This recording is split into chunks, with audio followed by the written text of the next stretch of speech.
Erev Tov les Koulam. Bonsoir à tous. J'espère que le son, tout ça, ça a l'air d'être bon. Ok. Si vous le voulez bien, j'aimerais diriger Bezrat Hashem la lumière de ce cours et partager tous les mérites du cours avec pour l'élévation de l'âme de Serge Klifa Ben Yvonne Luna. Bezrat Hashem de la Mishpachat Mamou. Chez Nishmato Tiet Tzroura Betzkor Achaim. Bezrat Hashem. Et le temps que je se connecte, je profite pour placer pour les Teilim. On atteint les 250 livres de Teilim. Si vous voulez vous renforcer avec nous, prendre un livre de Teilim pour aider l'âme Israël, rentrer dans l'opération qu'on a mis en place, vous pouvez le faire. Il y aura un tirage au sort pour ceux qui prennent un livre de Teilim. Vous pouvez le prendre à plusieurs. Pour ça, il faut s'inscrire. Donc, il y a les trois prix. Premier prix, c'est 500 €. OK, on fait ça pour se motiver, mais il est clair que le but, c'est pour l'âme Israël et pour la délivrance finale. Et donc, voilà. Donc, pour s'inscrire, il faut aller sur le site, sur prix pour mon frère @gmail.com. Là-bas, vous envoyez un petit mail pour prendre un livre de Teilim et vous rentrez automatiquement dans la liste. On atteint 250, presque 250 livres de Teilim, Baruch Hashem. On atteint presque la moitié. Il faut qu'on dépasse les 627. Comme ça, c'est la valeur numérique de Ishmael Veyahanem, que Hachem il va écouter et il va répondre aux prières. Donc, on sait très bien pourquoi on prie. Et Bezrat Hashem, qu'Hachem puisse écouter nos prières, Berachamim, Bezrat Hashem. Ok. C'est bon, je pense qu'on peut y aller. Donc, le cours de ce soir, comme vous avez vu par rapport à l'actualité, le retour des enfants sur leur terre, on voit le relâchement des Khatoufim, des otages donc, qui ont été pris entre les mains du Hamas. Donc, des images incroyables qui nous parviennent, où on voit des familles se regrouper, on voit des enfants qui sont là, qui sortent les yeux vides de tout espoir et qui retrouvent l'espoir, des pleurs, des larmes, etc.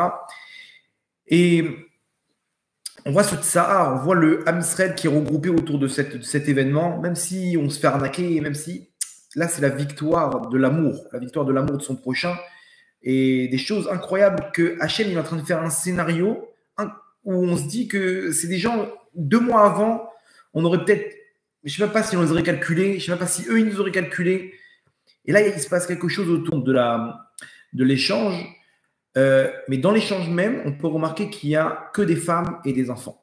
Vous allez voir que c'est ça, l'allusion que Hachem nous donne dans cette histoire, elle est très grande. Quel est le message qui se cache derrière la libération de ces otages? Ok, c'est le but du cours de ce soir, Bezrat Hashem. Donc, on est parti. Si vous voulez bien, je vous demanderai d'attacher votre ceinture et on part pour un petit voyage dans la paracha de la semaine avec Rachel Imenu elle-même. Vous allez voir que tout ça, c'est tiré du Passouk. Le Passouk, il est comme ça. Alors, on va resituer un petit peu le décor, mais c'est bon pour le son et l'image? Tout va bien avant que je démarre? J'ai l'impression que ça bug là, pour certains.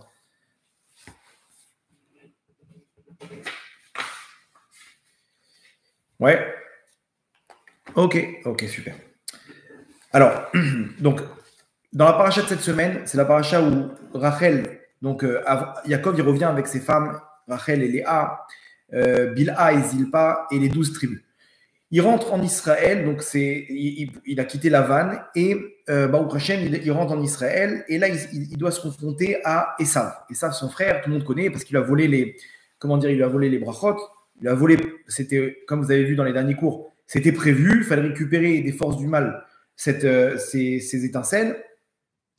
Et Rachel, elle nous quitte en mettant au monde Binyamin, son deuxième fils. Donc elle a Yosef et le deuxième Binyamin. En mettant au monde Binyamin, ok, elle nous quitte et on l'enterre sur la route là-bas, sur la route de Bethléem, donc de Bethléem, et sur le bas-côté. C'est-à-dire, imaginez-vous que on est là, on rentre dans la ville. La ville, elle est juste devant. Viens, on fait un effort, on rentre dans la ville, on lui prend une bonne place.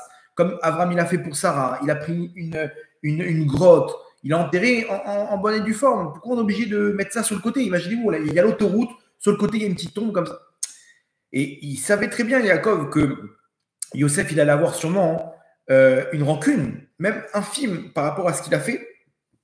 C'est pour ça qu'il le demande expressément. Il lui demande expressément de ne pas le laisser en Égypte, que Yosef, il enterre son père Yaakov en Israël. Et même si moi, je ne l'ai pas fait pour ta mère, je n'ai pas fait ce qu'il faut, etc., sache, il lui dit une chose.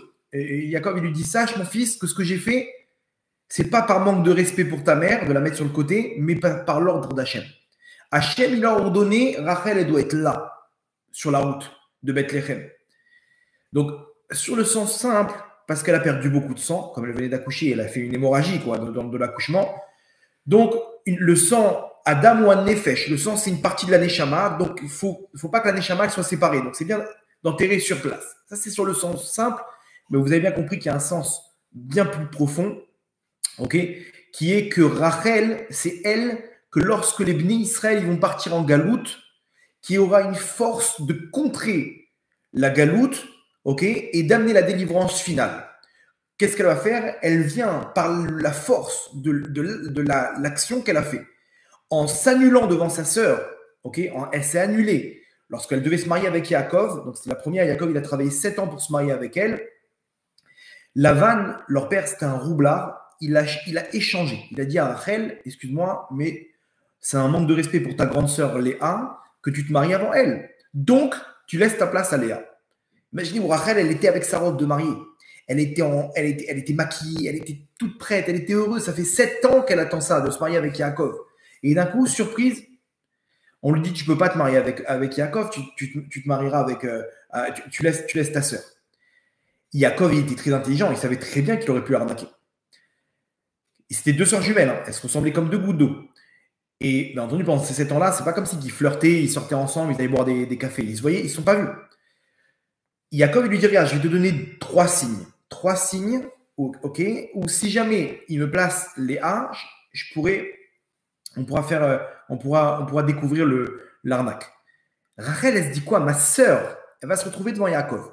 Yaakov, il va lui demander les 3 signes, elle va bugger, et donc, elle va, imaginez-vous la honte qu'elle va recevoir. Donc, plutôt perdre l'homme de ma vie. Attends, mais tu vas te marier avec Esav maintenant. Ouais, plutôt me marier avec Esav et perdre l'homme de ma vie que de faire honte à ma sœur. Vous rendez compte le calcul qu'elle fait, Rachel?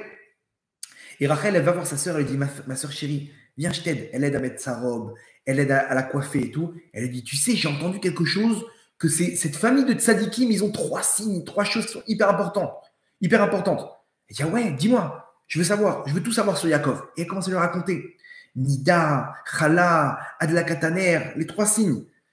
Wow, et elle apprend. Et quand Yaakov lui dit, tu connais les signes de notre famille? Et elle lui dit, bien sûr, Adla Kataner. Donc Yaakov, c'était dans le noir et tout.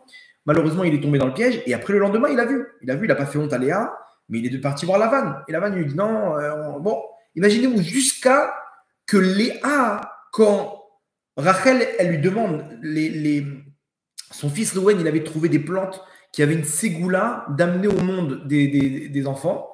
Elle demande à Rouven, donne-moi ces plantes, j'ai pas d'enfants.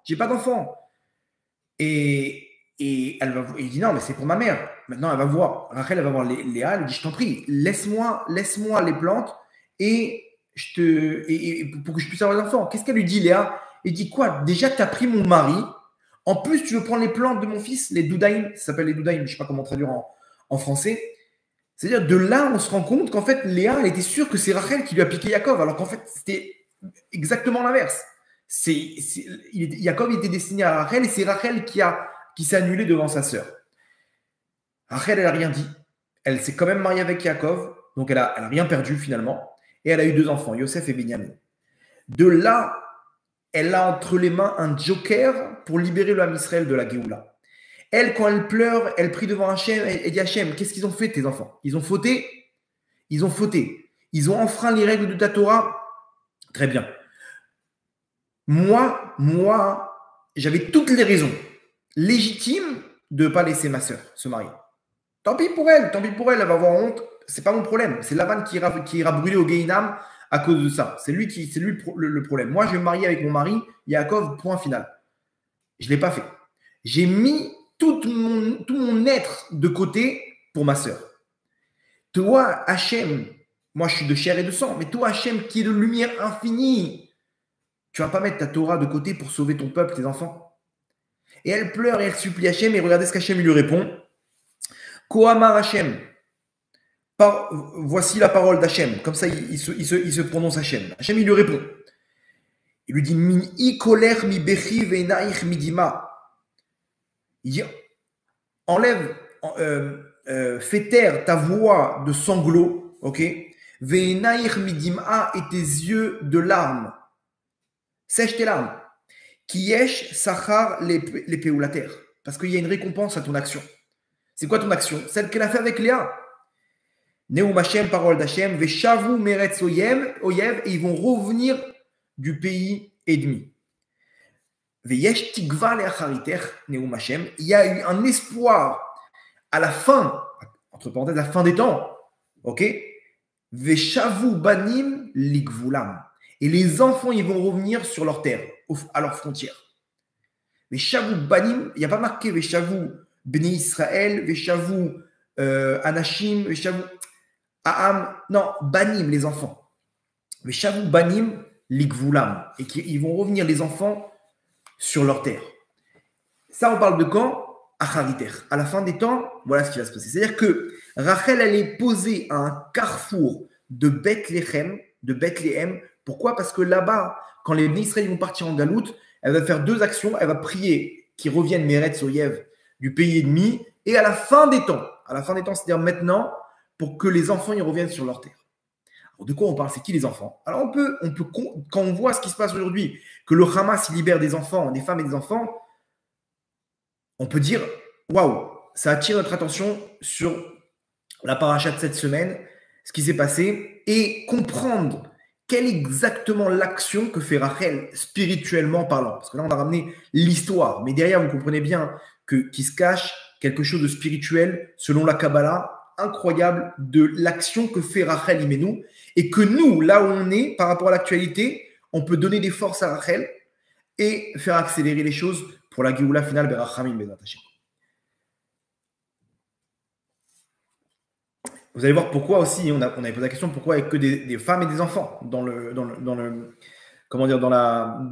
l'échange des otages. Vous allez voir qu'il y a une raison aussi, parce que Rachel, elle intervient à deux niveaux. Ok, donc on y va. Ça, c'était la petite introduction. Donc voilà. Donc, ce qui se passe actuellement, c'est cette joie de la libération. On voit dans, on voit le retour des enfants sur leur terre. Qui n'a pas pleuré lorsqu'il a vu ces vidéos? Moi, malheureusement, je n'ai pas vu les vidéos. Mais rien qu'on me racontait, j'avais les larmes aux yeux. Dire quoi? Et comment? Un petit enfant, 3 ans, 4 ans. Shabbat, je regardais mon fils. Ok, 4 ans et demi. Et je le voyais marcher comme ça, tout mignon comme ça. Je me dis, mais il y a des enfants de 4 ans et demi, 5 ans qui marchent, qui a la même démarche, qui vont rentrer du Hamas. Je me suis dit, comment c'est possible un enfant? Quel scénario? Des enfants de 3, 4 ans, rien, ils n'ont rien fait, ils sont là entre les mains du Hamas, ils vont être libérés, ils vont rentrer dans les bras de leur mère, dans les bras de leur père. C'est un scénario incroyable qu'Hachem nous fait vivre. Et vraiment, ça me faisait mal. C'était un mélange de souffrance, de douleur mélangée à de la joie. Qu'est-ce qu'ils ont vécu? Mais d'un autre côté, ils vont retrouver cet amour de leurs parents. Pour certains, malheureusement, il y en a qui ont perdu leurs parents. Et cette chaleur qu'ils n'ont sûrement pas trouvée là-bas chez le Hamas, dans les tunnels, dans le noir, dans des bombardements, etc. Donc, c'est un sentiment bizarre que tout le monde, je pense, a ressenti. Ce sentiment qu'Hachem nous fait ressentir, c'est ni plus ni moins que le sentiment de la Shrina. La Shrina Akdosha, la présence divine, il y a ce qu'on appelle une notion qui s'appelle le Tsar Ashrina.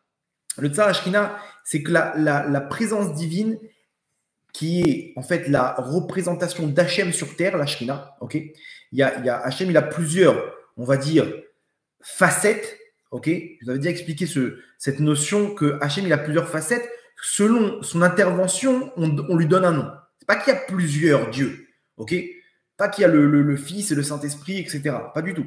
Hachem, il a, selon son action, ou il intervient dans les mondes d'en haut et il n'a pas besoin de nous, c'est lui qui donne, ou il intervient dans les mondes d'en bas et il a besoin de notre action. Lorsqu'il est en mode, entre guillemets, où il a besoin de nous, ça s'appelle la Shrina, la présence divine. La Shrina, c'est au féminin comme une femme, c'est elle qui reçoit de son mari pour mettre au monde, ok? Donc pareil, la Shrina, c'est Akadosh Baruch Hu, il nous dit, donnez-moi vos mitzvot, aidez-moi pour aidez-moi. Hachem nous donne de l'aide, il nous demande de l'aide pour pouvoir sortir, pour pouvoir agir et sortir les bénis Israël de la galoute. Qu'est-ce qui se passe? Vous allez voir comment c'est fort, mais en fait, selon la Kabbalah, la Shrina, elle s'appelle au nom de Rachel. Rachel Imenu, c'est le nom de la Shrina dans les mondes d'en haut. C'est-à-dire que tout ce qu'on lit dans la paracha de cette semaine, dans la paracha dernière, c'est en fait des allusions spirituelles à ce que fait Rachel dans les mondes d'en haut. C'est-à-dire qu'il y a une Rachel sur terre en bas, pas parce que on s'est pas inspiré de l'histoire de Rachel. Rachel et Yaakov et Léa, ils existent parce qu'il y a des notions spirituelles qui s'appellent Yaakov, Rachel et Léa dans les mondes d'en haut. Ok? Les mondes d'en haut, il y a plusieurs. Plus le monde il est haut, en fait, chaque nom, selon son degré, il a un nom qu'on donne. Et quand on appelle ce nom-là, on sait à quel niveau dans les mondes d'en haut on se trouve. Ok? Il y a un monde qui s'appelle Yaakov et Rachel, et il y a un monde qui s'appelle Yaakov et Léa. Donc, a priori, on se dit, mais comment c'est possible? C'est au nom de... Non, ne vous inquiétez pas, il y a des noms comme ça. La Shrina, elle a deux aspects. C'est beaucoup plus détaillé que ça, hein. Je vous fais un résumé. La Shrina, elle est composée de deux entités qui sont Rachel et Léa.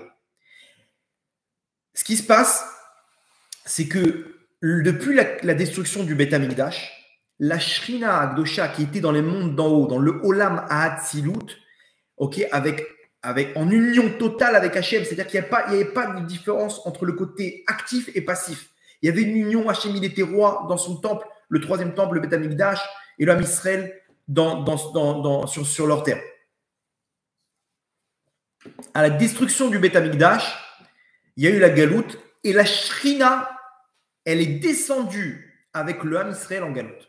C'est-à-dire depuis, c'est qu'à un certain moment que la Shrina, elle retrouve, entre guillemets, son mari, entre guillemets, elle remonte dans les mondes supérieurs. Mais sinon, on appelle ça, c'est la notion que la Shrina, Rachel, elle est en galoute. Ok? Et c'est pour ça que elle a été enterrée là-bas, sur le côté. Pourquoi? Parce qu'elle est descendue avec ses enfants en galoute. Comme on dit, Imo Anochi Betsara, je suis avec eux dans la douleur. Et pas qu'en galoute. Chaque fois qu'un juif, il souffre, la Shrina, elle souffre avec lui. Comme la Gemara dans Sanhedrin a dit, la Mishnah, je crois, Kalani Miroshi, Kalani Mizroi, la Shrina, elle souffre avec chaque souffrance du Ham Israël. Un jour, il y avait Rabban Shimon ben Gamliel. Il y avait une veuve, une voisine qui avait perdu son mari. Et pendant des jours et des jours, elle n'arrivait pas à se consoler. Et elle pleurait son mari, elle pleurait. Et Rabban Shimon ben Gamliel, il pleurait avec elle. Et chaque fois qu'il pleurait, il fondait en larmes. Ses élèves, un jour, ils dit, mais Kvodarav, elle-même, Hachem lui a fixé un temps pour pleurer. Elle pleure plus qu'il n'en faut. Maintenant, vous, Kvodarav, pourquoi vous pleurez comme elle? Comment ça se fait? C'est la volonté d'Hachem, ça y est, il faut se renforcer. Rabban Shimon ben Gamliel, il leur a dit, c'est pas pour elle que je pleure. Je pleure sur le scénario que si elle pleure par la perte de son mari, ça veut dire que quand elle pleure, la Shrina, elle pleure avec elle. Et donc, quand j'entends une souffrance d'un juif, je sais que la Shrina, elle souffre avec elle. Ça, c'est le niveau des tzadikim. Les tzadikim, ils savaient très bien que chaque souffrance du Ham Israël, ça veut dire que la Shrina, elle souffre derrière. Et les tzadikim, ils souffraient, ils se mordaient les lèvres, mais il n'y avait pas un son de leur bouche qui sortait. Pourquoi? Parce que si je souffre, Hachem, il souffre avec moi. Il descend avec moi. Donc, il en est hors de question. Comment ça va? Même si le mec, il vit le pire des enfers, à Kol Gan Eden, Ishtabar chez Molad, Baruch Hachem, tout va bien. Comme ça, David Améler, il parlait. David Améler, il était poursuivi. Chaque fois dans sa bouche, tout allait bien. Il ne voulait pas faire souffrir la Shrina. Et les tzadikim, les vrais tzadikim, vous voulez voir le vrai tzadik, ce qui est le plus important pour lui, c'est le Ham Israël. De faire souffrir un du Ham Israël, c'est impensable.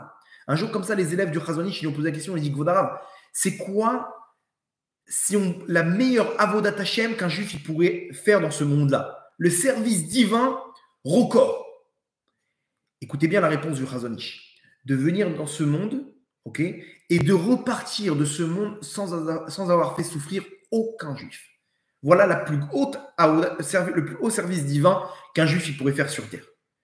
Quoi, non, attends, si je fais des jeûnes et j'étudie la Torah et le Zohar et la Kabbalah et la Tzedaka et la Gdusha, tout ça, c'est super. Mais encore mieux si tu arrives la perfection à ne faire souffrir aucun de Israël. C'est-à-dire que tu es arrivé à un niveau où la Shrina, tu t'es occupé d'Hachem et de la Shrina en galoute pour la protéger. Donc, ce qui se passe en fait, c'est comme ça. La Shrina, elle est descendue en galoute avec le Ham Israël. Et remarquez bien, Bethléem, dans la ville de Bethléem, c'est pas pour rien qu'on l'a mis là-bas, Rachel, parce que c'est par rapport à la dernière galoute, qui est la galoute d'Édom. La galoute d'Édom, c'est quoi? C'est la galoute de chrétienne, dans laquelle on s'est retrouvé en Europe, jusqu'à aujourd'hui. On est dans cette galoute. La civilisation qu'on a, c'est une galoute Édom. La télé, les trucs, tout ça on est baigné dans cette galoute d'Édom. Bethléem, c'est là qu'est né Yeshua Notzri. C'est la ville où il est né Yeshua Notzri. C'est pour ça que Rachel, on l'a enterré devant, pour qu'elle puisse contrer cette galoute d'Édom qui va naître à Bethléem. Et donc, Rachel, c'est la représentation de la Shrina qui descend dans la douleur avec le Ham Israël, qui descend là-bas dans la souffrance, ok, individuellement et au niveau collectif. Et Rachel, en fait, tous les jours, dans les mondes d'en haut, donc tout ce qu'on fait dans la journée, ok, vont nous permettre toutes nos actions vont nous permettre de sortir Rachel de la galoute et de la monter dans les mondes d'en haut, dans le Olam à Hatzilut, dans le monde de la Hatzilut. Ok, c'est un petit peu technique, je suis désolé. Vous allez voir qu'après on va faire descendre, on va essayer de matérialiser cet enseignement. En tout cas, tous les jours, ok, nos actes, nos mitzvot et nos prières font remonter Rachel Imenu, la Shrina, dans les mondes d'en haut, dans le Olam Hatzilut. Ok, donc elle est en galoute, elle descend, elle est en souffrance, et nos actions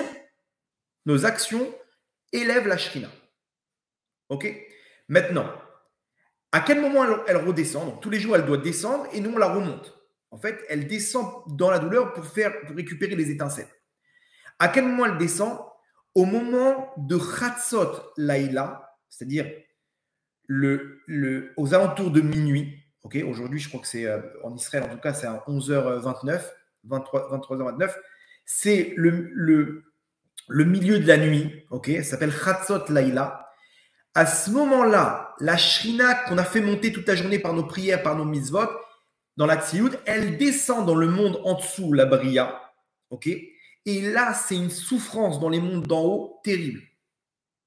C'est pour ça qu'un juif, au moment de Chatzot, ok, je vais vous dire ce que nous dit le Harizal. Un juif, au moment de Chatzot, il met un petit tapis par terre, il s'assoit par terre et il lit ce qu'on appelle le Tikkun Chatzot. Dans le Tikkun Chatzot, on a le Tikkun Rachel et le Tikkun Léa. C'est une prière qui est composée de Teilim, ok, qu'on lit ni plus ni moins que pour aider la Shrina Rachel dans sa descente dans les mondes d'en bas. Le Tikkun Chatzot, il se compose donc de Tikkun Rachel, qui est le premier Tikkun, où là-bas, on a une mitzvah de pleurer parce que Rachel, la Shrina, elle descend en galoute. Et donc, on pleure sur la destruction du Beth Amikdash. Et le Zohar, il nous ramène une liste de choses. Celui qui arrive à pleurer au Tikkun Chatzot, une liste de cadeaux qu'Hachem lui donne, qu'il est sûr d'être un grand sadique, lui et ses enfants, il est sûr de voir la construction du Beth Amikdash, c'est-à-dire que ça va être un des premiers à se lever à la résurrection des morts. Hachem, il lui garde sa maison, parce que comme il pleure pour le Beth Amikdash, donc Hachem, tu pleures pour ma maison, je m'occupe de ta maison. Et bref, une liste de choses. Pourquoi? Parce que tu t'occupes de la Shrina, Tu pleures pour la Shrina. On n'est pas obligé de pleurer. Le Ben Israël dit on peut faire une voix de pleurs. Genre, tu commences à prendre ta voix comme ça un peu aiguë. Genre, tu pleures, même s'il n'y a pas de larmes. Ok? Ça aussi, ça marche. Ça aussi, ça marche. Et lorsqu'on fait ça, on élève la Shrina et on atténue sa douleur dans la galoute, dans le monde d'en bas dans lequel elle est descendue. Tikkun Léa, c'est quoi? C'est encore une série de prières qu'on fait, mais là, on ne doit pas pleurer. Pourquoi? Parce que Léa, c'est la partie de la Shrina qui monte se retrouver avec Yaakov Avinu dans les mondes d'en haut. Okay? Mais on fait une prière pour qu'il y ait de ces retrouvailles descendre une grosse abondance. Okay? Comment aider cette union dans les mondes d'en haut entre Yaakov et Léa? Par l'étude de la Torah la nuit. C'est-à-dire l'étude de la Torah la nuit, okay? Surtout des secrets de la Torah, du Zohar et de la Kabbalah, elle apporte une force à la Shrina incroyable. Incroyable. Quel type de Shrina? Léa. Enfin, le côté Léa de la Shrina. Ok? C'est pour ça qu'on avait mis, nous, en place, je ne sais pas si vous vous rappelez, un Kollel Chatzot. Au moment de Chatzot, il commence le Kollel, étude des secrets de la Torah, avec le Rav Gilad Bitton, celui qui était Chazan pour les Tikkun Shovavim, ceux qui ont suivi avec nous. On était 3-4 comme ça, et étude toute la nuit des secrets de la Torah. On ramenait, c'est une lumière immensément grande, immensément grande. En tout cas, donc Rachel, elle descend, ok, et nous, on fait le Tikkun Chatzot. Regardez ce que dit le Harizal donc dans Shara Kavanot sur le Tikkun Chatzot. Donc, Shara Kavanot, Daf Nunchet, page 58, Amoud Bet. Ok? Donc, une fois qu'une personne s'est réveillée, donc là, on parle de gens qui ont dormi avant, généralement. Ok? Donc, ils font leur petite toilette, etc. Ils se lavent les mains et tout. Veilbash malbouchav, ils s'habillent, veisader birkotav à la seder. Donc, il fait des birkot. Il peut faire les birkot à shachar, des chatzot. Teler veteshev etzel apetar samour la mezouza. Ok? Il va s'asseoir devant l'entrée de sa maison où se trouve la mezouza. Pourquoi? Parce que c'est là-bas que se trouve la shrina. La shrina, elle se trouve à l'entrée de la maison ou à l'endroit où il y a la mezouza.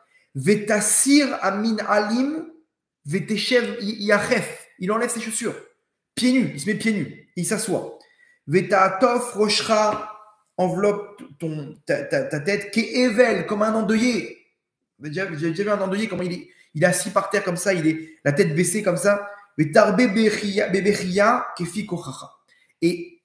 multiplie le pleur selon ta force. Mais mieux, plus on a, mieux c'est. Vetikar afar makle vetassim al misrecha, mets de la cendre sur ton front. Bon, ça c'est un bonus. Bemakom anachat tefilin, etc. Gam tachof rochecha, baisse la tête. Vetechabek panecha bakarka mamash, et enlace ta face avec le sol, genre vraiment comme quelqu'un qui est endeuillé. Vetechaven baiser al srifat à Torah chez Naasit Efer, etc. Et il faut avoir la kavana de penser à la Torah qu'elle est réduite à cendre dans cette galoute. Ok? Voilà, bon, il y a plein de kavanotes, etc. Mais en tout cas, celui qui fait le tikkun chatzot, sa récompense, elle est immensément grande. Pourquoi? Parce qu'il s'associe à la Shrina. Bien entendu, les jours où il n'y a pas de Tachanonim, comme Rosh Chodesh, on ne fait pas le Tikkun Rachel. Pourquoi? Parce que la Shrina ne descend pas. C'est comme Chol HaMoed, comme des jours de Yom Tov, Shabbat. Il n'y a pas tout ça. Ok? Parce que la Shrina, elle reste dans les mondes d'en haut. Ça, on ferme la parenthèse au niveau kabbalistique. Ceux qui ont compris, tant mieux. Ceux qui n'ont pas compris, vous allez voir, ça ne va pas vous enlever du message qui se cache derrière l'échange des otages. Maintenant, donc comme je vous l'ai entredit là maintenant, Shabbat, la Shrina, Rachel, elle monte tous les niveaux jusqu'au plus haut niveau. Le plus haut niveau qu'elle atteint dans la semaine, ça commence à Shabbat. C'est-à-dire toute la semaine, Rachel, elle descend pour aller chercher les étincelles. Quand est-ce qu'elle remonte définitivement? Le Shabbat. À l'entrée de Shabbat, Rachel Imenu, la Shrina, elle commence une procédure d'élévation jusqu'au plus haut niveau. Le plus haut niveau qui est Mincha de Shabbat. Chaque étape, chaque prière, il y a des élévations de la Shrina.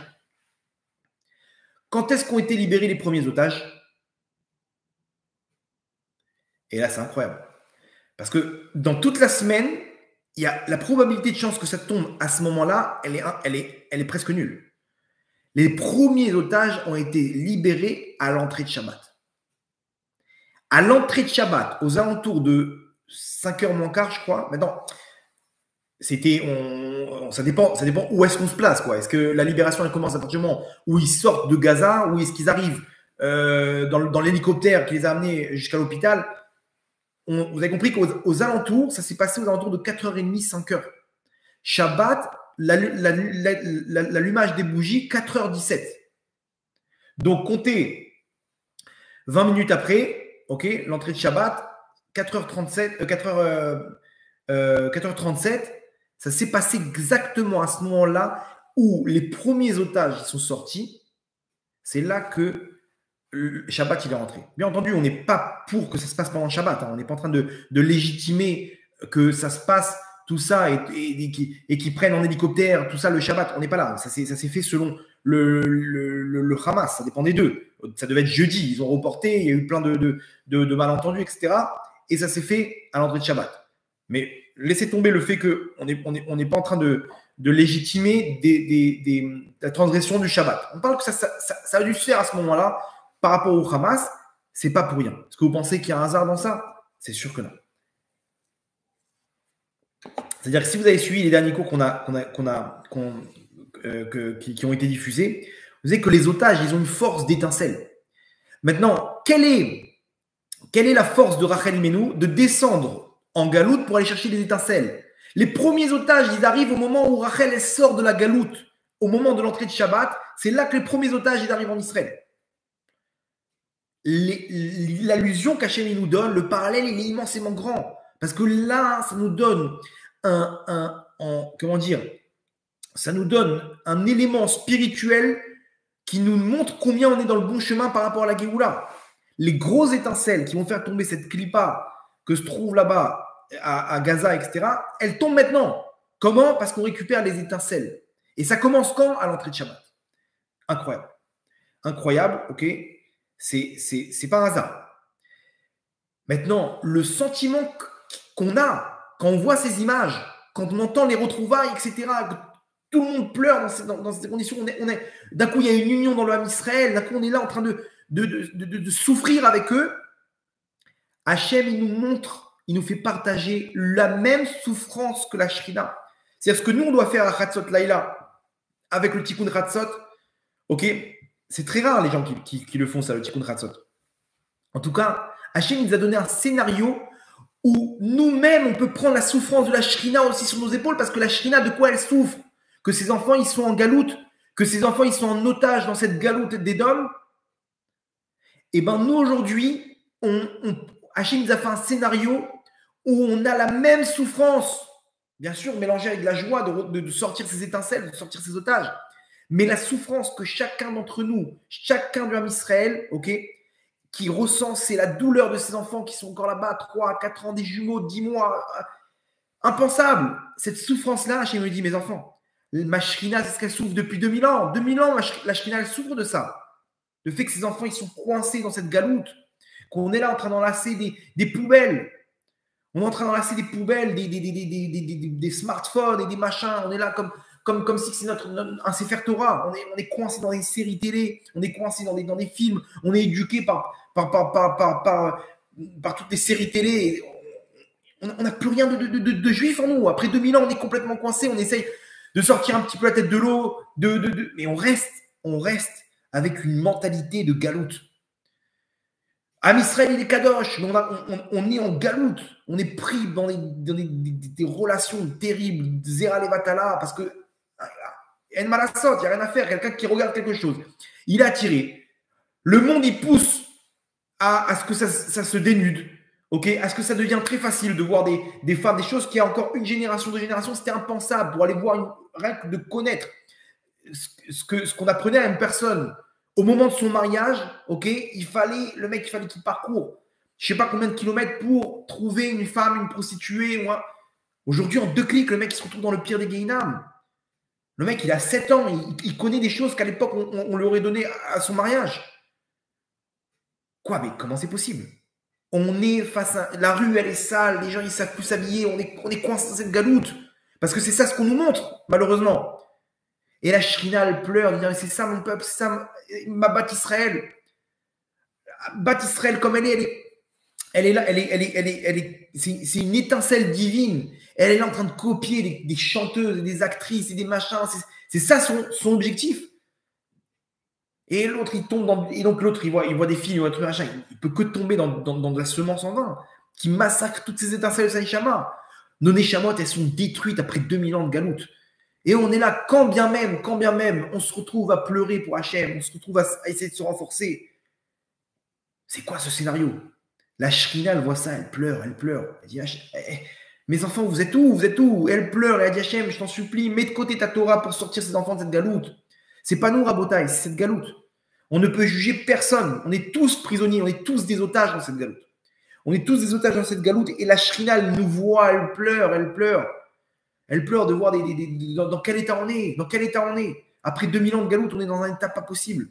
Et pourtant, on s'accroche. Pourtant, on est là et on se renforce. Et encore de la tsniout. Et encore de la gdoucha. Et encore des Shabbat. Et tarat aveshpara, une pureté familiale. Et le mec, il se sépare des trucs, des gens complètement assimilés. Je reçois des messages, des gens qui prennent sur eux, qui font tchouva. Vous voyez le mouvement de tchouva qui est actuellement. Ça relève la Shrina. Ça relève la Shrina. Machem nous dit, mes enfants, moi, cette souffrance, je l'ai. Cette souffrance, en tant que tsar Shrina, je l'ai depuis 2000 ans. Depuis 2000 ans. Et nos fautes, ils font tomber la Shrina encore plus bas. Donc, Hachem, là, il nous fait partager cette souffrance pour que nous aussi, ensemble, avec la Shrina, on puisse prendre cette douleur sur nos épaules et alléger la Shrina pour qu'elle puisse s'élever dans les mondes d'en haut pour arriver à la Géoula. Berachamim.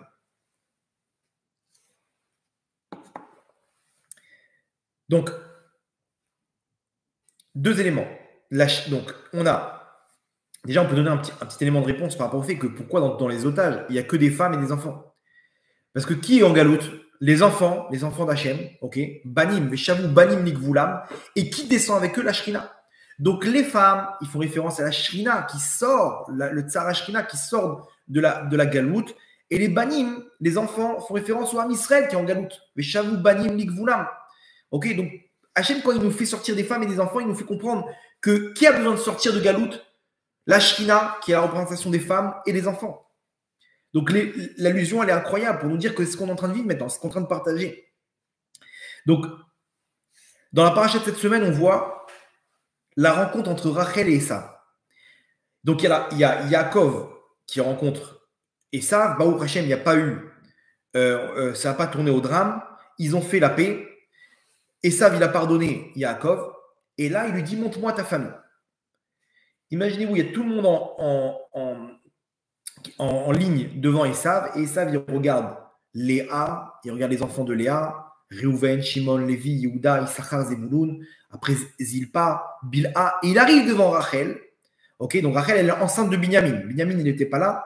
Ok. Et il y a marqué, et il arrive, il voit Yosef et Rachel. Là, pourquoi Yosef et Rachel? Parce que Yosef, il s'est mis devant Rachel. Yosef, il ne voulait pas que Esav regarde sa maman. Pourquoi? Parce qu'elle était très belle. Rachel, elle était très très belle. Elle avait tellement de doucha qu'elle avait. Cette doucha, elle se matérialisait dans une beauté incroyable. Mais Rachel était très tsanoua. Et elle ne veut pas qu'un homme il puisse avoir une mauvaise pensée d'avoir ne serait-ce qu'un petit désir de beauté d'une femme mariée. Donc, Yosef, il connaît ça. Yosef, il s'interpose devant Esav et pour que, quand Esav, il arrive, il dit voilà, Yaakov lui dit ça, c'est Yosef et Rachel, sa mère. Donc Esav, il regarde Yosef et Rachel, elle avait la tête baissée, il ne pouvait pas voir le visage de Rachel. Donc, il n'a pas pu profiter, ne serait-ce qu'un millième de seconde, de la beauté de Rachel Imenu, cette sadika qui était tsnoa. Ouais, combien comment dire, on doit prendre ça pour nous, que nous, on est là, on met notre photo en profil sur Facebook et TikTok et Instagram qui fait le tour de la Terre. Des milliers, des dizaines de milliers de vues, des milliers de likes. Alors qu'une Bat Israël, elle fait tout pour pas qu'on profite de sa beauté. Celui qui profitera de ma beauté, c'est mon mari. Alors, on doit faire ce qu'on doit faire. Mais de là à se mettre en avant, regardez dans quel galoute on est. Aïe, aïe, aïe. Si vous voulez une bonne Kabbalah, mais tzadikot, enlevez vos photos de profil. Mettez rien. Allez savoir qui tombe sur ces photos-là. Des pervers et des gens à travers le monde, on ne sait pas sur quel fou on tombe. Il y a des femmes qui ont pris sur elles comme ça, pas une photo. Rien. Tu vois pas pourquoi tu vas profiter de ma beauté. Ben, il y a des trucs, tu n'as pas le choix. Tu n'as pas le choix. Mais de façon active, même pas en rêve. Ça, c'est Bat Israël. Ça, c'est une combattante. Ça, c'est la tsniout de Rachel. Et qui la protège? Yosef. C'est-à-dire que l'idée, elle est que celui qui va protéger la shrina face à la galoute d'Esav, d'Édom, okay, vous avez compris l'image. Il y a Rachel, elle représente la shrina. Et Esav, c'est la galoute d'Édom. Okay, on l'appelle Édom, Esav. Lorsqu'il va pour profiter de la beauté de Rachel, il y a une personne qui s'interpose, c'est Yosef. C'est-à-dire que Yosef, c'est lui qui nous apprend comment protéger la shrina. Ok, alors venons se pencher sur l'histoire de Yosef. Qu'est-ce que Yosef il a fait? Yosef, plus exactement, c'est qu'est-ce qu'il n'a pas fait. C'est ça son histoire. Yosef, ce qu'on appelle Tzadik Yesod Olam. C'est de là que tout le monde, c'est lui qui est ou à Mashbir, c'est lui qui descend toute l'abondance dans les mondes d'en haut. Des mondes d'en haut à ce monde-là. C'est lui le patron de ce monde-là, c'est lui, le monde il repose sur lui. Il y a des tzadikim où le monde il repose sur eux, ok, dont Yosef Hatzadik faisait partie. Yosef, il sait que de lui doit descendre toute l'abondance dans le monde. Il sait très bien qu'il ne peut pas enfreindre la moindre faute. Face à Esav, Yosef, il ne tombe pas. Yosef, il ne tombe pas. Il est là. C'est quoi Esav? C'est Édom. Édom, c'est la Vodazara, c'est l'adultère. Il se retrouve face à la femme de Potiphar qui, matin, midi et soir, la Gemara dans Sota, elle nous dit que les habits qu'elle mettait le matin, ce n'était pas les habits qu'elle mettait l'après-midi. Les habits d'après-midi, ce n'étaient pas les mêmes habits du soir. C'est-à-dire que 3 fois par jour, elle se changeait. Okay, alors, vous comprenez bien qu'elle n'était pas en mode Rachel Imenu. Okay, elle était en mode 3 petits points. Elle était là et elle le provoque. Maintenant, Yosef, il tournait la tête. Il faisait attention à ses yeux. Gauche, droite, il levait la tête, il baissait la tête. Et elle l'appelait Yosef, viens ici. Et il rentre dans sa chambre et il la voit comment elle est dénudée, mal habillée, provocante, maquillée. Et Yosef, il tourne la tête. Il tourne la tête. Je crois qu'elle a dû lui mettre un collier de ronces. Elle dit, quand je te parle, tu me regardes dans les yeux. Il ne pouvait plus baisser la tête. S'il baissait la tête, il se prenait les ronces dans le cou. Et donc, il s'est Mais lui, sans arrêt, il faisait tchouva, Yosef. Yosef, il tombait, il regardait et il faisait tchouva. Jusqu'à qu'au bout de plusieurs mois, l'œil regarde et le cœur désire. Et même si Yosef faisait tchouva, même si avec sa pensée il disait non, je suis un tzaddik, je vais réussir, au bout d'un moment, le Yetzer Hara, il a réussi à l'attraper. Comment? Il n'y avait plus personne dans la maison, il y avait une fête. Okay, la femme de Potiphar a dit moi je vais rester à la maison, je suis fatigué. Entre-temps, elle ne sortait plus. Elle sortait plus de chez elle. Ses copines, elles lui disaient mais t'es où? On est là à la terrasse de café, on t'attend pour rigoler, machin, et papoter. On ne te voit plus. Elle dit mais vous savez ce que j'ai à la maison? J'ai une beauté extrême. Ah, n'exagère pas, c'est quoi une beauté? T'as un esclave. Ben, venez voir. Elle est mise dans la cuisine, elle dit voilà, commence à éplucher, je vais l'appeler pour qu'il vous amène les plats. Et elle commence à éplucher les pommes de terre. Et elle dit Yosef, viens prendre les pommes de terre, s'il te plaît. Yosef, il rentre, elle lève les yeux, elle ne pouvait plus descendre le regard de Yosef. C'est connu, Yosef, c'était la beauté extrême par excellence. Il est à l'image de sa mère, qui était Rachel Imenu, et Yaakov aussi, qui est à l'image de Adam Rishon. Donc imaginez-vous le mélange des deux. Donc elle commence à éplucher jusqu'à qu'elles sont épluchées des doigts. Qu'est-ce qui les a sortis de qu'est-ce qui les a réveillées? Le fait qu'avec l'éplucheur, elles ont atteint la peau, elles ont commencé à saigner. Et on dit, ok, on comprend, on laisse tomber, c'est qui cette bombe atomique? Bref, Yosef, il est là. Et tout le monde part à la fête. Et elle, la femme de Potiphar, elle dit, moi, je vais rester, je suis fatiguée, je me sens pas très bien. Et elle appelle Yosef. Et là, elle l'attrape par son habit. Elle dit, écoute-moi bien. Maintenant, toi et moi, on va se retrouver. Maintenant, il n'y a personne à la maison. Il y a marqué que Yosef, il a craqué. Yosef, il est dans sa tête, c'est bon. Ça y est, je peux plus tenir, c'est terminé. Et au moment où il allait enclencher de se retrouver avec elle dans le lit, ok, à ce moment-là, il refuse complètement, il laisse son habit, elle est attrapée par l'habit, c'est-à-dire ça s'est joué en un millième de seconde. Dans sa tête, il a accepté et au dernier moment, il a changé d'avis. Il a changé d'avis, il a laissé son habit, il a sauté par la fenêtre. Il a refusé, voyez ma haine. Il a refusé la faute et il est sorti. De là, on l'appelle Yosef Hatzadik parce que lui, il ne faute pas. Lui, il ne faute pas. Il n'y a pas d'adultère, il n'y a rien. Il n'y a pas. En galoute, Yosef, lui, qui protège la shrina face à la galoute des saves, c'est quoi? C'est qu'on ne tombe pas. On ne tombe pas dans la Gdoucha. Il garde sa Gdoucha, Yosef Hatzadik. Il n'y a pas de Zera Levatala, il n'y a pas d'adultère, rien du tout. Il y a Tsniout et Gdoucha. Ça, c'est la plus grosse action qu'on puisse faire pour la shrina, c'est de faire attention à la Gdoucha. Une femme qui prend sur elle ne serait-ce qu'un millimètre de Tsniout, elle rentre la shrina en elle. C'est 1 millimètre de Tsniout, ok, 1 millimètre, hein. Elle n'a rien fait. Elle est passée d'une petite jupe pile au genou à un peu plus. Elle y allait, juste après les genoux. Elle a fait 1 millimètre dans la Tsniout, c'est des kilomètres dans la Yirat Shamayim, dans la lumière qu'elle amène sur elle.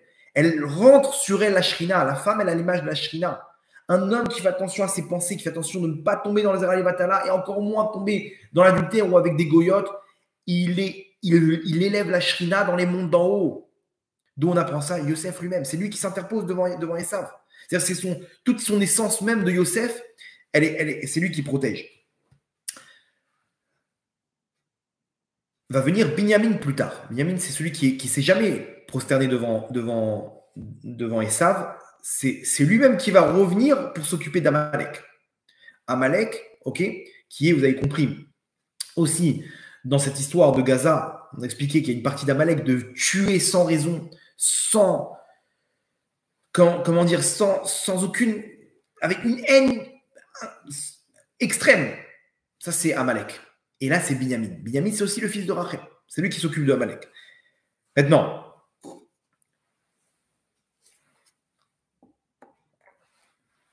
on récapitule. On a dit qu'il y a 2 entités dans la galoute qu'on vit. Et en parallèle, dans l'échange des otages, il y a les femmes et les enfants. Pourquoi? On a dit premièrement, les femmes elles-mêmes, elles représentent la shrina qui descend avec donc Rachel Imenu qui descend avec ses enfants dans la galoute. Ok? Et on passe cette souffrance, ce qui nous arrive maintenant, ces scénarios nous font partager la souffrance de la shrina qui descend avec ses enfants en galoute. Et les enfants, Veshavu Banim Ligvulam, Banim, cette traduction, c'est les enfants qui reviennent dans leur terre, c'est ni plus ni moins que le Ham Israël, les étincelles spirituelles, et nous-mêmes qui revenons sur notre terre, que ce soit ces enfants, qui sont à l'image de ces enfants, qui sont en captivité, otages à Gaza, qui reviennent dans leur famille. Donc, de là, on a dit que les femmes, ça représente la Shrina, et les enfants, ça représente nous-mêmes, ou de façon spirituelle lorsqu'on ne faute pas, ok, ou à l'image de Yosef Hatzadik qui s'est interposé, ou de façon spirituelle au niveau kabbalistique, au niveau des étincelles qui reviennent. Les étincelles qui reviennent, qui font tomber les forces du mal. Un juif qui monte de France aussi, il amène avec ça ses étincelles, ok, et il sort de galoute. Il vient sur la terre d'Israël, qui est le pays d'Hachem. Là aussi, ça nous fait référence à cette histoire. Maintenant, si nous-mêmes, on est à l'image des enfants, ok, si le Ham Israël, le Bani Makavana, le sens, c'est le Ham Israël même, la question, c'est-à-dire que maintenant, moi, je ne dépends pas d'un accord avec le Hamas. Moi, je suis en galoute aujourd'hui, je suis un otage dans cette galoute d'Édom. Alors, à moi de choisir si je veux sortir ou pas. Vous avez compris? C'est-à-dire que là, ok, j'ai compris ce que ça fait référence. Le message, il est là, d'accord? Mais contrairement à ces otages-là, ils sont entre les mains de l'humeur du Hamas. Toi et pas toi, et cet enfant-là et pas l'autre enfant, etc. Mais moi, je suis entre les mains de personne. Si je veux sortir de la galoute, je peux sortir de la galoute. Si je veux sortir de cette prise d'otage, je peux. Dans une prise d'otage, malheureusement, il y a trois scénarios. Il y a le premier, celui qu'on espère, c'est qu'on sorte. Les otages, ils sortent. Ça, c'est le premier scénario. Deuxième scénario, malheureusement, c'est que les otages ne sortent pas. Ça peut durer des années et des années, et il se peut que, Chazvé Shalom, ils ne sortent jamais. Ils parlent pour les soldats, ils disent c'est pas le même prix. Les soldats, c'est des centaines et des centaines. Et il y a un troisième scénario, Chazvé Shalom, que les otages, ils meurent dans leur captivité. Okay, il y a des corps d'otages qui sont à Gaza aujourd'hui. Hadar Goldwyn, un des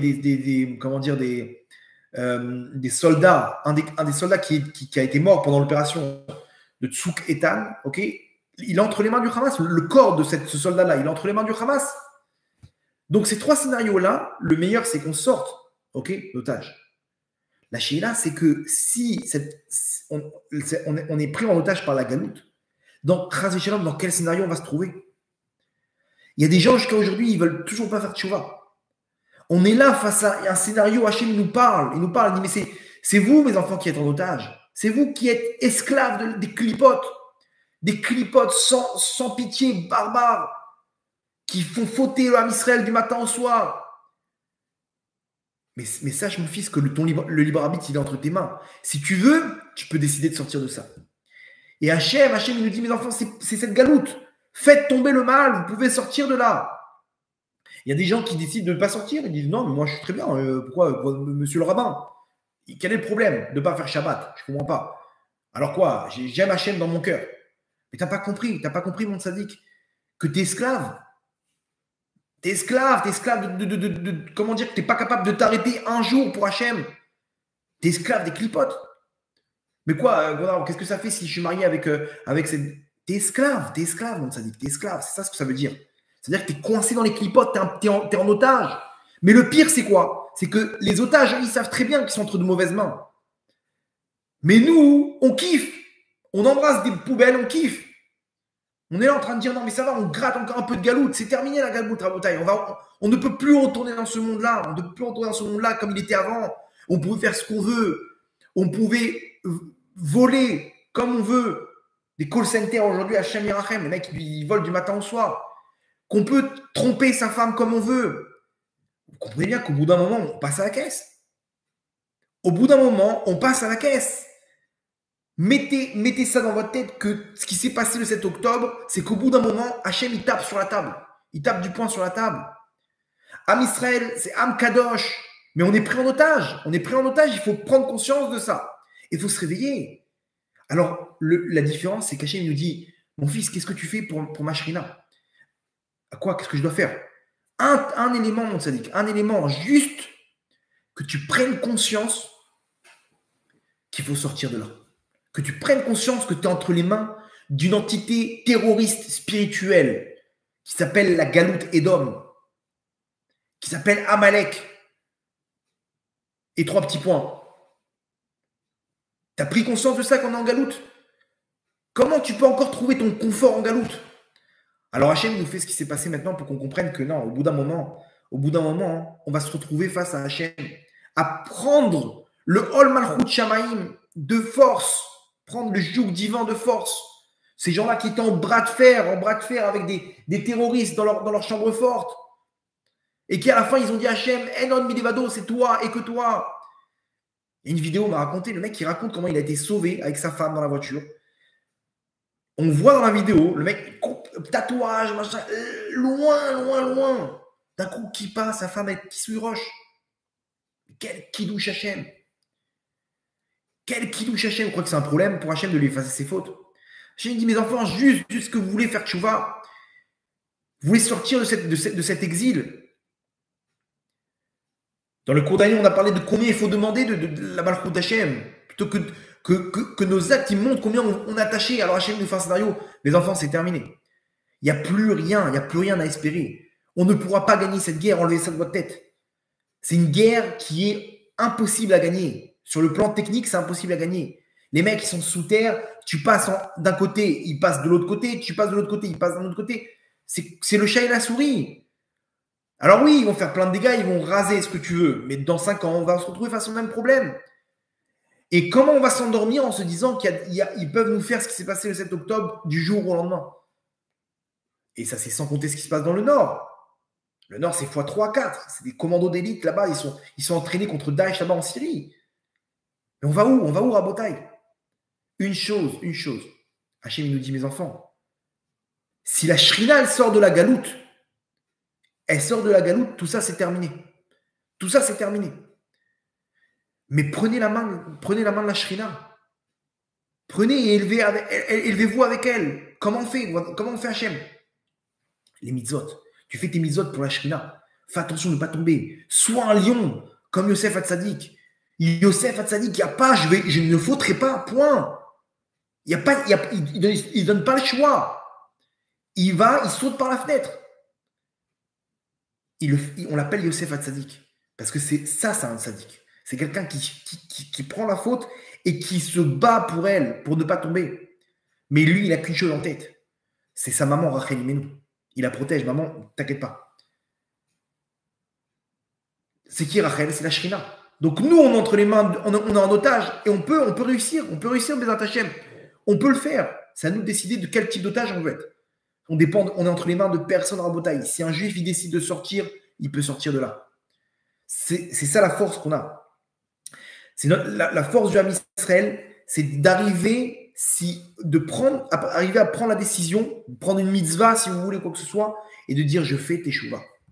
Et alors, tu vas te faire éclater par les clipotes. Et alors, donc ça sert à quoi? Non, t'as pas compris. Là, tu as enclenché de sortir la Shrina. À la fin, c'est toi qui vas gagner. Kitetse la milchama lo yuvecha, lorsque tu sortiras en guerre contre ton ennemi, umtano Hashem beyadecha. Hachem va te la donner entre tes mains, cette guerre, la victoire. À la fin, c'est toi qui gagnes la guerre. Mais il faut juste prendre ta décision, de dire je veux sortir, j'en ai marre d'être en otage, j'en ai marre d'être un esclave.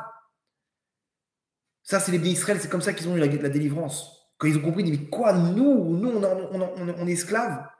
Nous, on est esclaves. Comprenez une chose, Rabotaï. Chaque juif, il a en lui une étincelle divine.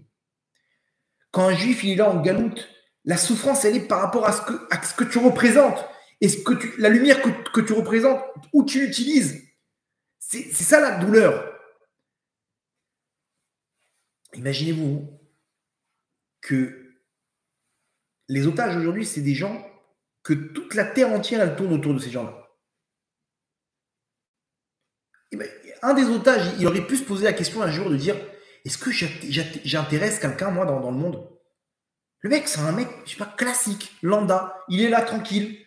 Du jour au lendemain, il devient l'acteur principal du monde. Tout le monde tourne autour de lui. Les gens, ils pleurent. Les gens, ils sont là, et trucs. Ils prient pour lui. Quoi, moi, j'intéresse quelqu'un?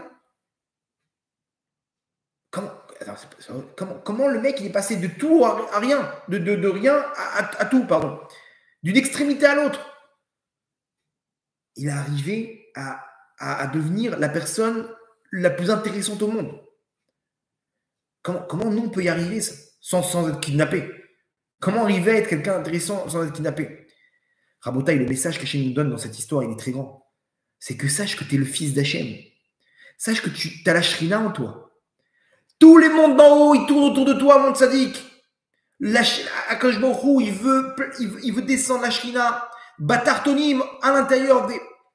Hachem il dit va sous les migdash veshachamti betocham. Faites-moi un temple, un sanctuaire, et je résiderai en vous. Quoi, Hachem? Moi? Oui, toi, tu vas être le centre du monde. C'est-à-dire que de la même manière que ces otages, du jour au lendemain, ils sont devenus le centre du monde, ils sont devenus intéressants. Toi, un juif, quand tu décides de faire entrer la Shrina en toi, tu décides de t'allier avec la Shrina, de dire je sors de Galoute, moi. Moi, je sors de Galoute. Je sors de cette captivité. Je sors des clipotes. Je ne suis pas un esclave des forces du mal. Alors à ce moment-là, tu deviens l'homme le plus... Tu fais rentrer la Shrina en toi et tu deviens l'homme qui est Merkava la Shrina, où tous les mondes d'en haut, ils tournent autour de toi. Tu es l'homme le plus intéressant au monde, mais pas ce monde-là. Tous les mondes d'en haut. Hachem, il met la Shrina en toi et maintenant tu deviens un acteur principal. Vous vous rendez compte?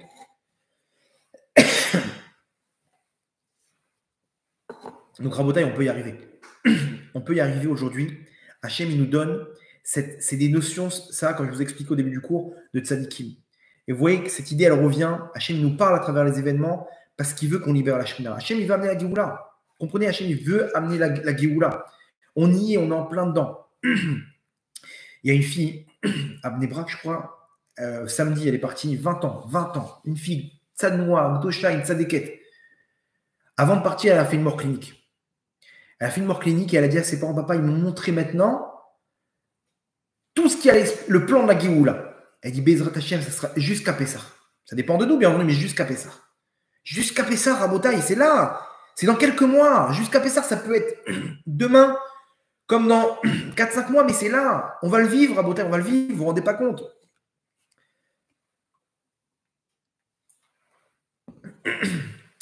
Et pour le faire, on doit atteindre des niveaux. Aujourd'hui, sachez qu'on est en guerre. Et en guerre, même le plus petit des soldats, il devient un général. Des fois, tu es là, tu es en guerre. Il n'y a plus pour prendre les commandes, donc tu deviens un commandant. Et tu es là en train de mener des gens. Mais quoi, t'es qui toi? Je suis un simple soldat, mais sauf que lui, il a été tué, et moi, j'ai dû prendre les choses en main, et tout le monde m'a suivi, je me retrouve maintenant un commandant. En temps de guerre, le plus petit des soldats, il peut devenir un commandant. Il peut commander toute une série de soldats, mais comment t'es passé à ça? J'ai pris je sais pas, parce qu'il n'y avait plus personne. Rabotai, aujourd'hui, on n'a plus de grand d'Israël. Ils ont tous quitté. Rav Ovadia Yosef, Rav Kanevski, Rav Shalom Cohen, tous, dans tous les courants. Parce qu'Hachem, il veut que le simple soldat, il devienne un commandant. C'est-à-dire, comme je vous ai expliqué, le niveau suprême, c'est d'arriver à faire les choses pour la Shrina. D'arriver de faire les choses netto pour Akadosh Baruch Hu. Et cette idée, elle revient, pourquoi? Parce qu'Hachem nous dit, mais parce que c'est entre vos mains, vous pouvez le faire. Quoi, moi, en galoute, en 2023, je peux m'occuper de la Shrina? Bêtard, bien sûr, mon tzaddik. Fais-le. Ça c'est le message d'Hachem à travers ses otages. Tu peux le faire. Tu vois la douleur de ses mamans, la douleur de ses enfants, etc. Alors, yesh tikva la chariter et Hachem. Il y a un espoir. Il y a un espoir à la fin des temps. Que quoi? Veshavu banim likvulam. Que tu dois faire exactement ce que l'action qu'elle fait Rachel Imenu. Tu dois l'aider. Tu dois sortir la Shrina. Personnellement, dans tes prières, dans tes actes, dans ta volonté de vouloir, je veux sortir, je ne suis pas un otage, je suis le fils d'Hachem. Et quand tu décides à ce moment-là, tu sors avec la Shrina. Tu es sûr de l'emporter. Il y aura une guerre. Ils ne vont pas te laisser prendre le large. Mais sache que tu vas réussir à la fin. À la fin, tu vas réussir. Pourquoi? Parce que tu as la Shrina en toi. Et la Shrina, elle va sortir de là. Donc ça, c'est le message qu'on doit retenir de ce qui se passe maintenant. Et on doit comprendre que on doit faire de mal à aucun juif. On doit être là ensemble dans cette épreuve. Ensemble dans cette épreuve. C'est ça le message qu'Hachem nous transmet. Regardez comme c'est fort. Il y a un autre message qu'on voit à travers ce qui se passe. OK? Et vous allez voir comment, quand on réfléchit, c'est incroyable. On se fait arnaquer. Mais Israël, ils se font tourner en bourrique par le Hamas. Il dit non, finalement, à la dernière minute, il dit non, on veut encore des camions là de trucs, on veut encore ça, non, tu nous enlèves lui, on te met lui. Attends, mais tu nous avais promis qu'il y a des femmes, les mamans et les enfants, ils n'allaient pas être séparés. Non, mais ils font ce qu'ils veulent, les mecs. Ils font ce qu'ils veulent. Pourquoi on se fait arnaquer? Et nous, on est là en train de plonger. Quoi? Attends, mais Israël, ils sont là, ils ont une réputation quand même. Tu veux pas baisser la tête devant un groupe terroriste.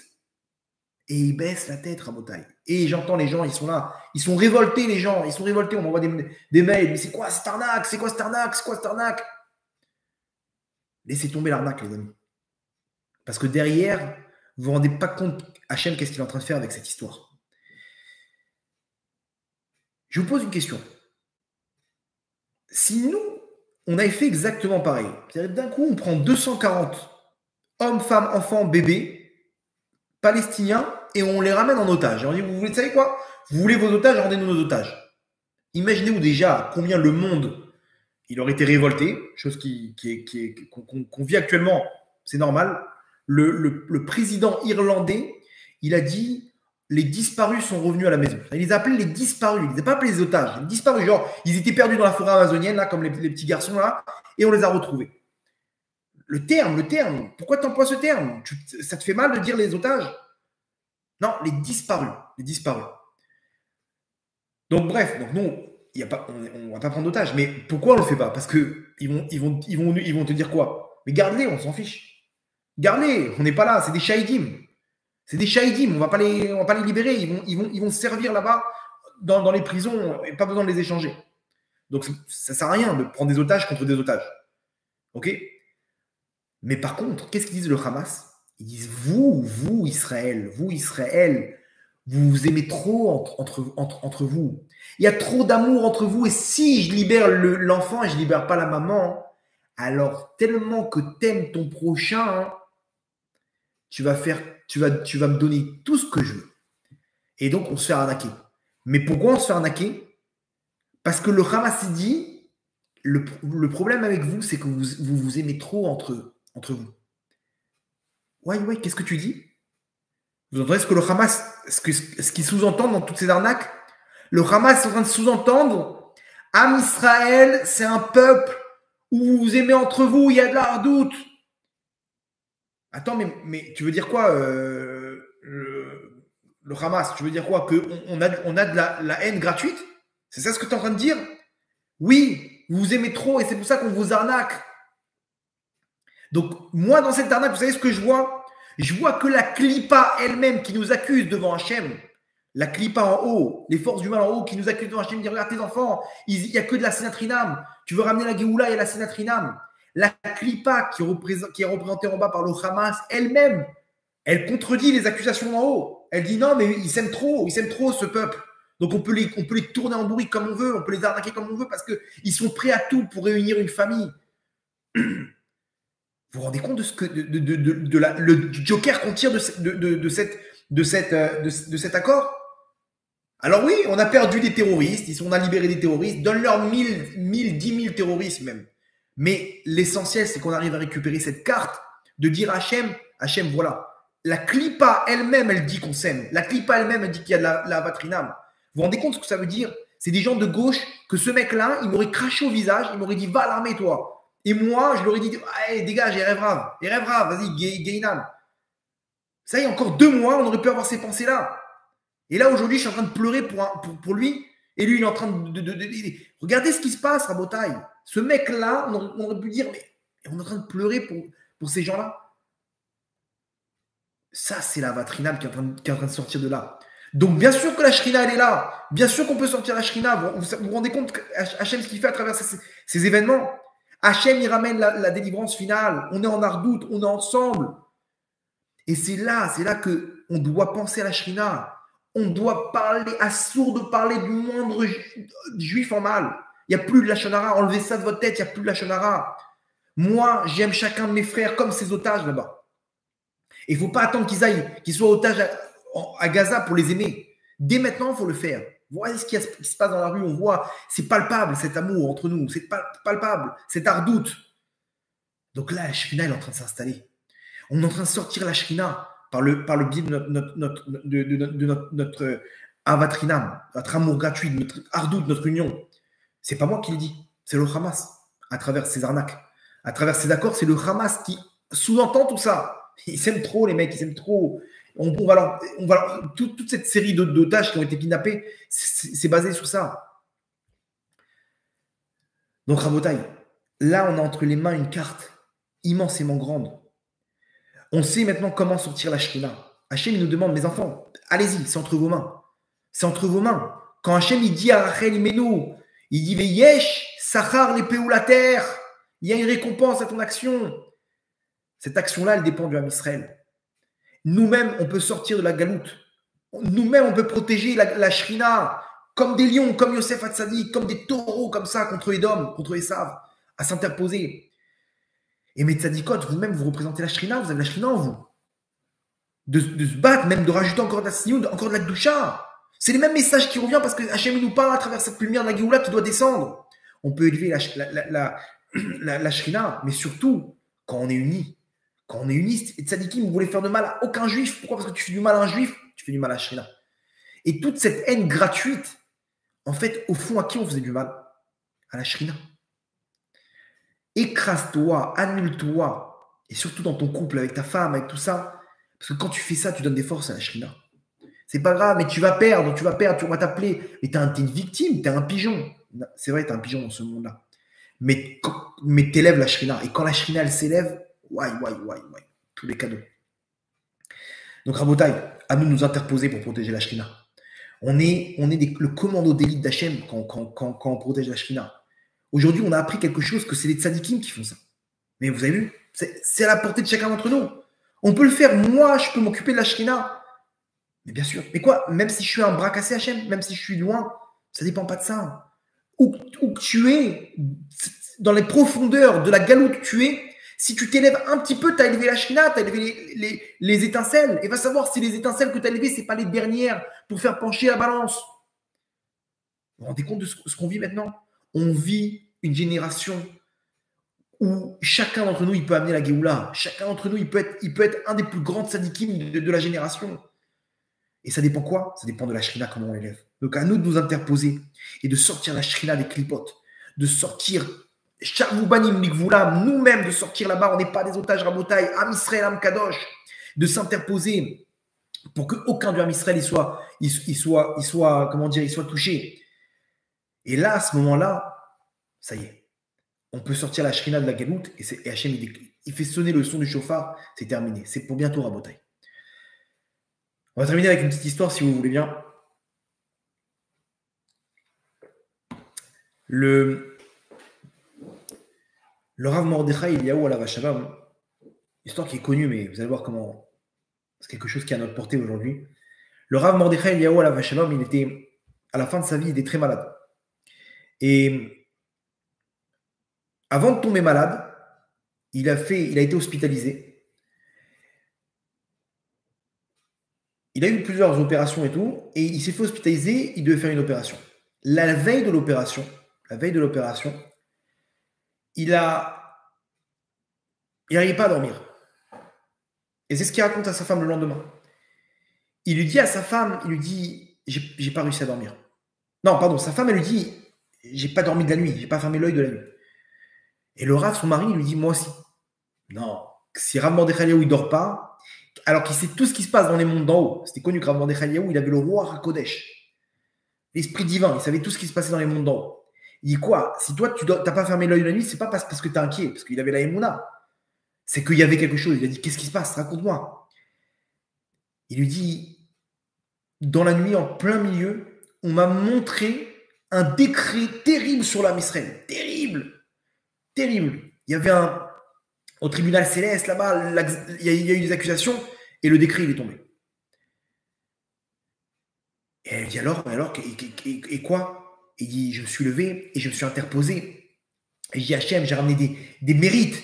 Et j'ai commencé à ramener des arguments. Et dans tous les sens, comme ça, pendant des heures, où je me bats avec eux. Jusqu'à la fin, j'ai vu qu'il n'y avait rien à faire. Le décret, il ne bougeait pas. À ce moment-là, je me suis adressé à Kadosh Baruch Hu. Et je lui ai dit, Ribono Shalom, toute ma vie, c'est que des mitzvot, que des actes pour toi. Prends tout, mais l'essentiel, c'est que tu annules ce décret. Sa femme, elle dit quoi? T'as tout donné. Imaginez-vous la vie du Rav Mordechai Eliyahu de mitzvot. C'est une infinité de mitzvot. Elle dit quoi? T'as tout donné ce que t'as fait pour annuler le décret? Il dit oui. Et le décret a été annulé. Ils ont accepté, ils ont annulé le décret. Il dit quoi? T'as tout perdu en un instant. T'as tout perdu. Et il regarde sa femme et lui dit, mais t'aurais été prête à ce que des milliers de juifs meurent? Elle dit non. Elle dit alors si c'est le prix à payer, moi j'ai de quoi payer et je le paye. Elle dit, j'ai compris. Il est rentré dans la salle d'opération à Mordechai Eliyahu Et malheureusement, il n'est pas sorti de la salle d'opération. Il est mort dans l'opération. Ils n'ont pas réussi à le sauver. Et c'est comme ça que le Rav Mordechai Eliaou, comme ça sa femme elle raconte. Comme ça sa femme elle raconte, c'est comme ça qu'il a quitté ce monde. Maintenant, je pose une question. Comment le Rav Mordechai Eliaou il va se retrouver devant Hachem? Vide de mitzvot? Non. Il vient avec une mitzvah. Une mitzvah, Rav Mordechai Eliaou, qu'il a sauvé le Ham Israël. Il a fait pourquoi? Netto pour le Ham Israël, parce qu'il aime tellement le Ham Israël, il est venu avec la Havat Israël. Et c'est sûr et certain que lui derrière, c'était pour la Shrina. Que s'il y a des morts dans le Ham Israël, la Shrina, elle souffre. Quand il dit à sa femme, tu es capable de voir des milliers de juifs mourir, il parle de quoi là? En gros, il dit, mais tu crois que je vais laisser la Shrina souffrir maintenant avec ce décret? Plutôt tout payer, tout donner toutes mes mitzvot que j'ai fait pour mon Olam Haba, mais je le donne je transforme ça en une seule et même mitzvah, d'avoir empêché la Shrina de descendre et de souffrir. C'est avec ça qu'il montre à Mordechai Eliaou. Donc il a pas tout perdu. Il a tout changé avec le but d'un homme dans ce monde d'arriver à avoir transformé toutes ces mitzvot qu'il a fait avec un petit pourcentage pour la Shrina et tout, mais il a tout échangé. Mais il a fait ça pour lui à la fin, pour son Gan Eden. Il a tout échangé avec une seule mitzvah pour la Shrina. Une mitzvah où il a tout donné, il sait tout son être pour la Shrina. Ça, c'est infiniment plus grand que toute la vie d'une personne de mitzvot comme le Rav Mordechai Eliaou. Pourquoi? Parce qu'il sort la Shrina, il sauve la Shrina. Et c'est ça le but d'un homme sur terre. Si on arrive à faire pour la Shrina, Rabotai, c'est le jackpot. De vous dire que c'est le jackpot, déjà, c'est un problème, parce que ça veut dire qu'on fait ça pour nous. Netto pour Hachem, Rabotai. Netto pour Hachem, pour ta Shrina, Hachem. C'est ça qui doit nous guider maintenant dans cette galoute. Et si on le fait, alors à ce moment-là, on sort de la galoute. Donc maintenant, nous aussi, comme le Rav Mordechai Eliaou, on peut s'interposer. Nous aussi, on peut dire Hachem, pour ta Shrina, je m'interpose. Je m'interpose pour ne pas tomber. Je m'interpose dans la Tzniout. Je m'interpose dans l'Am Israël. Je vais faire la paix avec mon prochain. Je m'interpose pour ne pas dire du Lachon Hara. Chaque instant, on peut le faire. Mais pourquoi tu le fais, mon tzaddik? Pourquoi tu fais ma tzadékette? Pour la Shrina? Pour Achel Imenu? Quoi? T'es arrivé à ce niveau-là? Alors là, c'est le jackpot. Rappelez-toi, on peut le faire, on peut changer tout ça en rachamim. Quand on fait nos mitzvot, il faut penser à ça. Et le faire pour la Shrina. S'interposer comme le Rav Mordechai Eliaou. Qu'aucun du Ham Israël soit touché. Comment tu peux le faire? Avec tes mitzvot. Avec ta Kedusha. Avec ta Tzniout. Donc à nous de jouer. À nous de jouer les man Shrina, les Shem Yechut Kutsha Be'echu Shrinte pour la Shrina et que la Shrina, Rabotai. Et à ce moment-là, Kadosh Baruch Hu, il va établir sur nous le pasuk Veshavu Banim Likvulam, avec le retour de tout l'Am Israël, spirituellement et matériellement, sur nos terres, avec le Beth Amikdash. Troisième temps, Bezrat Hashem, Berachamim, Dolim, Baruch Hanai Leolam. Amen et Amen.